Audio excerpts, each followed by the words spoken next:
On deck is my lovely, beautiful, also but she actually won Miss Portland, Miss Oregon, Katarina.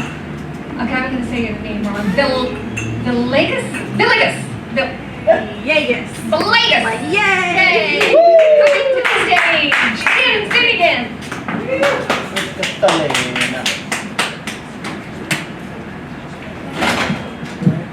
First chair needs to go. Bye-bye. I know, we got you.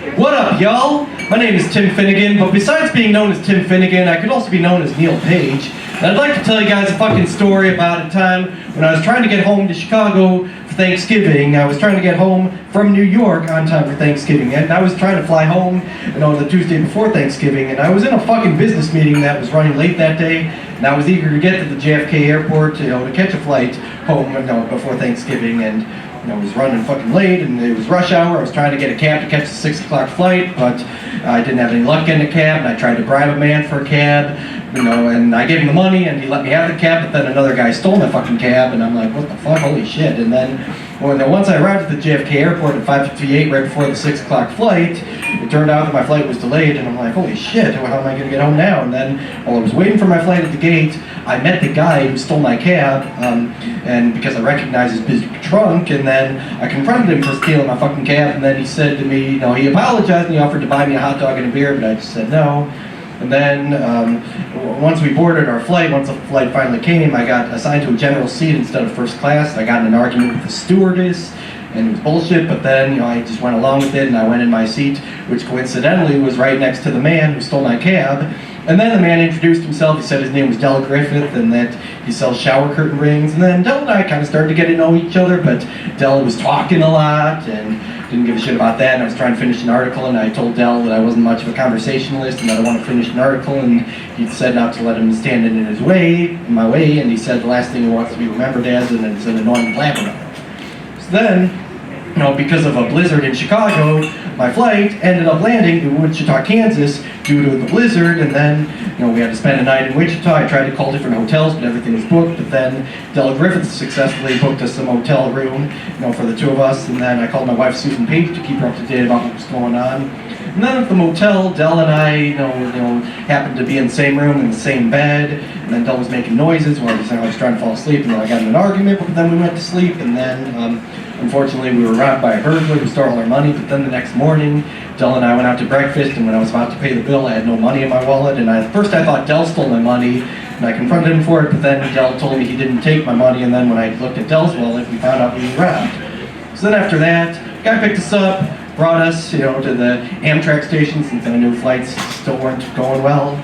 And then, we were on a fucking train, and our train broke down in Jefferson City, and then we were stranded in a field. But then I reunited with Del, and I helped him carry his trunk, and then we went on a crowded bus to St. Louis, and we were singing some songs, and Del sang the Flintstones theme song, and that was pretty cool. But then, once we got to St. Louis, I grabbed lunch, and then we went our separate ways again, and I was trying to rent a car from the Marathon Car Rental, but then when I walked to the parking space, there was no car there. So then I had to walk all the way back to the car rental agent, and I was fucking pissed off, and Edie McClurg was working, at the car rental station, and she asked how may I help you, and I said to her, you can start by wiping that fucking dumbass smile off your rosy fucking cheeks. Then you can give me a fucking automobile, and I was fucking pissed off, and then when she asked, she asked for my rental agreement, I told her I threw it away, and she's like, oh boy, and I asked, oh boy, what? And then she said to me, you're fucked. And then I was even more fucking pissed off, and then I tried to book a taxi to Chicago, but then the guy punched me and dropped me in the street, but then coincidentally, Del was driving by, and then he picked me up, and then got in his car, and then we started driving, but then Del, one was driving in the wrong direction on the highway, and another driver was like, hey, you're going the wrong way, and we thought the driver was drunk, and I told Del what the driver was trying to say, and he's like, oh, he's drunk, how would he know where we were going? So then we just kept going, but then we drove through 2 fucking trucks, and then the car caught on fire, and then and then it burnt, but then we went to a motel, we spent another night there, and then the next morning, Del and I kept driving the rental car, but the police pulled us over, and the rental car was not good to drive,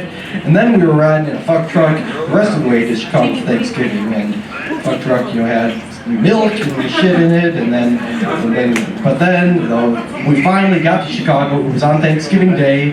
We got to the LaSalle and Van Buren CTA station. And then once we were at the CTA station, we parted our ways and we went home. And then, once I was on the train, I was thinking back about my adventure with Dell. It was a fucking awesome adventure, and I remembered him, telling me that he hadn't been home in years, and that really brought something to mind. So then I went back to the train station, and I saw Dell there, and I asked Dell, hey, what are you doing here? I thought you said you were going home. And then that was when Dell explained to me that he doesn't actually have a home, and he said his wife's been dead for 8 years. So then I invited Dell over to my house for Thanksgiving. Dell and I got home, and I introduced my family, my wife and my kids to my new friend Dell, and we all had a great Thanksgiving after all, and it was a fucking awesome adventure, a fucking story, but we both helped each other get home on time for Thanksgiving, and we had a fun holiday after all. So yeah, that's pretty much my story, and that's my time. Thank you for watching tonight. Happy fucking Thanksgiving. You guys have a wonderful night. Thank you.